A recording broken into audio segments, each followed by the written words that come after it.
Día 145. Humo, por Chuck Palahniuk. Las palabras ya nunca le salían sin más. Necesitaba calcular y sopesar hasta la última sílaba. Todo lo que decía estaba calibrado para provocar risas, o para dominar, o para ganar dinero. Estaba sentado en la cocina, bebiendo café mientras su mujer miraba una revista. Ella la bajó un poco y le preguntó: «¿Qué te pasa por la cabecita?». Él solo le podía ver los ojos azules por encima de las cubiertas. «¿Te ha comido la lengua el gato?», dijo ella. Cualquier respuesta que él pudiera darle resultaría trillada. Hablar de lo que fuera, crear más palabras, solo empeoraría una situación ya deplorable. Ya hacía demasiado tiempo que el lenguaje lo usaba como yegua de cría, de forma que había decidido no decir nada más, a menos que tuviera algo importante que decir. Había dejado de lado el crucigrama del periódico que hacía todas las mañanas. Usaba el libro que había estado leyendo de posavasos para su tazón de café. Ya sentía las palabras que tenía encerradas dentro, la presión en aumento, expandiéndose hacia una explosión. Le preocupaba la posibilidad de que el lenguaje hubiera llegado a la tierra y hubiera inventado a la gente a fin de perpetuarse. Lo decía la Biblia. En el principio estaba la palabra, y la palabra estaba con Dios, y la palabra era Dios. El lenguaje había llegado del espacio exterior y había pareado a los lagartos o a los monos o a quien fuera, hasta fabricar un anfitrión personalizado que pudiera hacerle de vehículo.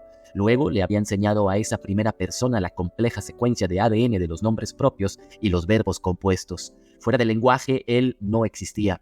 No había un método para escapar. Sentir cualquier cosa ya requería cantidades cada vez mayores de palabras, depósitos enormes y cargamentos aéreos de palabras. Hacía falta una montaña entera de charla para alcanzar la idea más minúscula.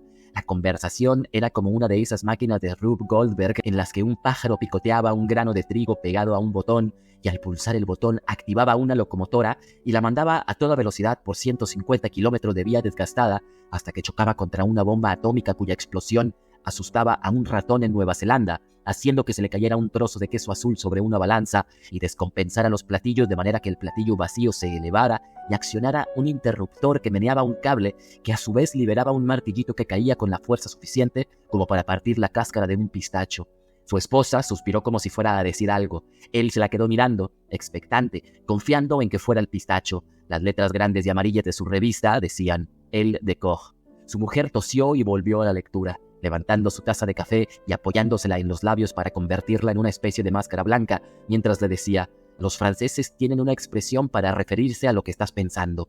Él sabía, a ciencia cierta, que todo el mundo estaba poblado por miles de millones de microbios, y no solo la flora del tracto intestinal.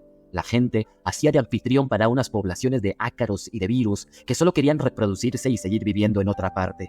Con cada apretón de manos abandonaban el barco. Era una locura imaginarse que fuéramos otra cosa que simples vehículos que transportaban de un lado a otro a los mandones de nuestros pasajeros. No éramos nada. Dio un sorbo de café, mandándole más azúcar y cafeína a todo el mundo que iba a bordo. A fin de aliviar la presión, se imaginó a sí mismo echando paladas de palabras a un horno en el que se quemaban para darle energía a un transatlántico colosal, en el que cada camarote era del tamaño de un campo de fútbol y cada salón de baile era tan grande que no se veía la pared del otro lado.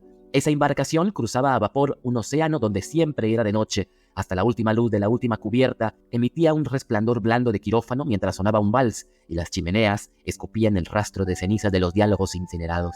Él estaba en la carbonera, con los pies bien separados para darse estabilidad, mientras echaba paladas de «hola» y «feliz cumpleaños» y «que tengas un buen día» a las llamas rugientes. Echó un montón de «te quiero» y una pila de «¿eso incluye IVA?».